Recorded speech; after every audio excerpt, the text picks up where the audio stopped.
Bueno, voy a hablar acerca de la comunicación entre procesos, o también denominado IPC por sus siglas en inglés, Interprocess Communication.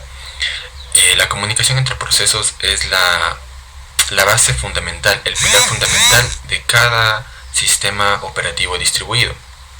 ¿Por qué? Porque con la colaboración de diferentes procesos se puede ejecutar diferentes tareas, es decir, los procesos no siempre van a trabajar solos, necesitan la interacción para colaborar con diferentes tareas y así ejecutar la misma actividad, no la misma tarea. Estos procesos se realizan mediante abstracciones como es el uso de sockets.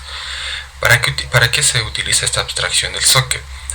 Se utiliza para que el usuario detrás de la pantalla, cuando utiliza el computador, no sepa cómo funciona cada proceso o cómo interactúan entre procesos. Únicamente lo que le interesa al usuario es la tarea ejecutada en sí. Cada proceso debe cumplir 4 aspectos fundamentales, como es enviar, recibir, conectar y desconectar. Esta operación de enviar lo realiza el proceso emisor para enviar información, ¿no? La operación recibir lo genera el proceso receptor. Tenemos el proceso A y el proceso B, ¿no? El proceso A va a generar la operación enviar y el proceso B debe generar la operación recibir. Pero antes de esto tenemos que hacer el tercer aspecto fundamental, que es la operación conectar. El proceso A, que es el emisor, solicitará la conexión, ¿no? Una operación denominada solicitar conexión. El proceso B lo que hará es aceptar, si acepta o no. Y para esto generará la operación denominada aceptar conexión. Una vez aceptada la conexión y enviados y recibidos los datos, lo que queda por hacer es la última operación, que es desconectar. Esta operación se realiza al mismo tiempo por ambos procesos, tanto del emisor como el receptor. Una vez hecha la conexión, enviados y recibidos los datos, al mismo tiempo generan la operación desconectar y los procesos quedan desconectados.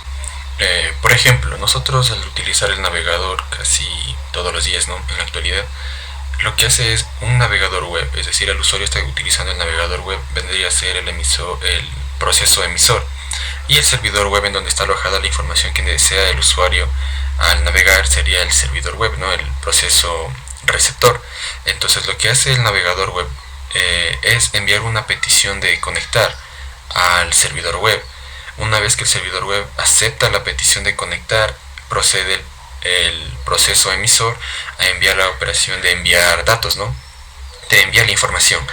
Una vez que envía la información, el proceso receptor, que es el servidor web, recibe la información y vuelve también a generar la operación de enviar datos para enviar la información que necesita el usuario en el navegador web, ¿no? Una vez realizada la conexión y enviados los datos por ambas partes, tanto el proceso emisor como el proceso receptor, ambos procesos generan la última operación, que sería desconectar. Ahora, ¿qué pasaría si un proceso está a la espera de la respuesta de otro proceso? Es decir, si el proceso emisor envía la operación, no genera la operación conectar hacia el proceso B, que es el receptor, y el proceso B no responde, el proceso A como emisor no puede quedarse de forma indefinida esperando una respuesta, pues el computador tiene más procesos que ejecutar, más tareas que realizar, ¿no? Para esto se generan lo que son las llamadas peticiones bloqueantes, y a cada proceso se le da un tiempo determinado denominado quantum para que se pueda realizar ese proceso. Entonces, si pasado ese tiempo determinado no recibió respuesta o no se resolvió, lo que hace el sistema operativo es toma las riendas del proceso, ¿no?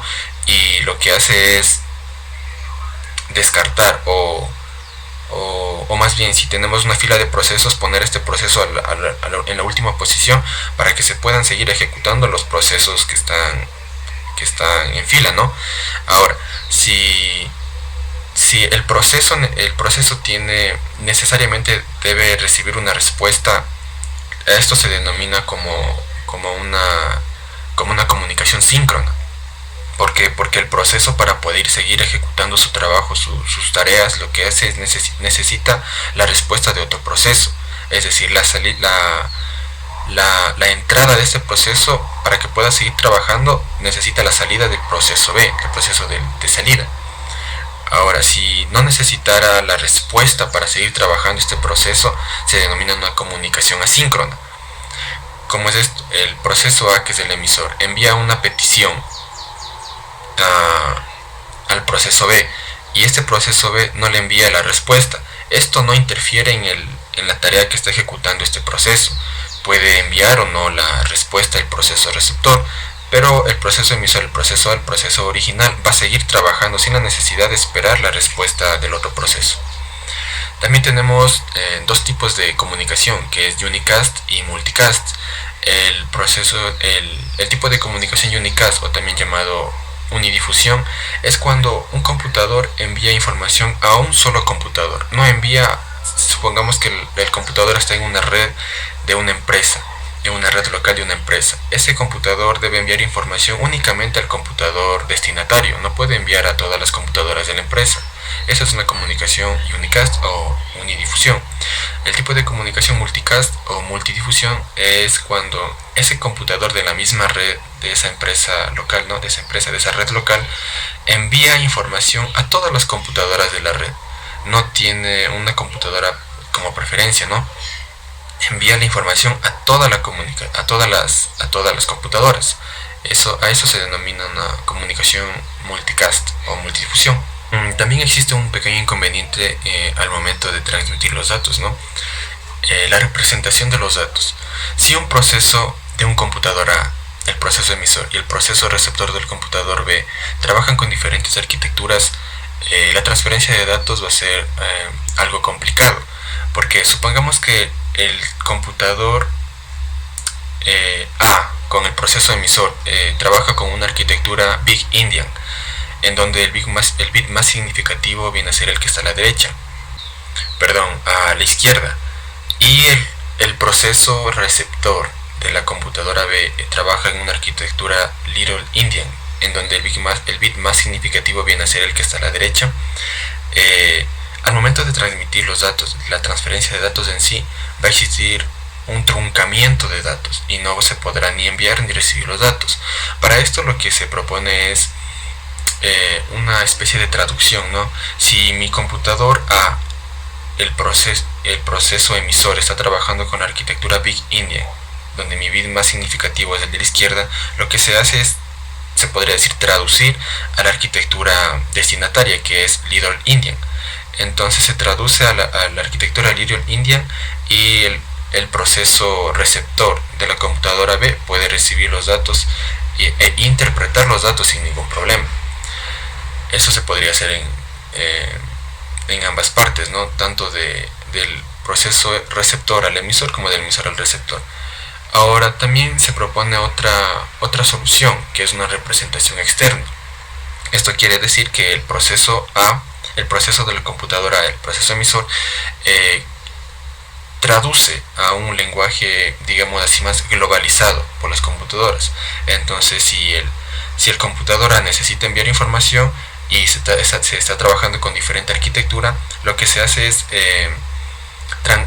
traducir esa información a un lenguaje de máquina más globalizado, para que el proceso receptor pueda igualmente, una vez traducido, interpretar esa información.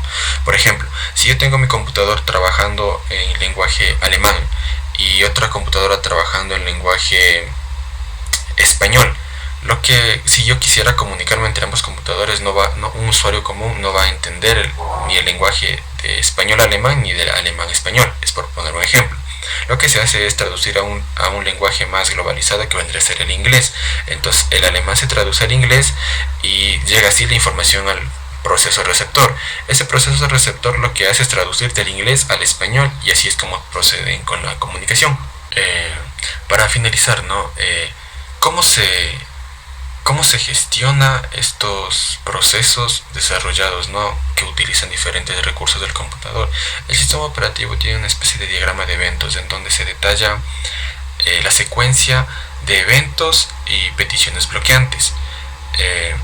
Aquí en este diagrama de eventos, ¿no? un segmento continuo a lo largo de la ejecución de cada proceso quiere decir que el proceso está activo.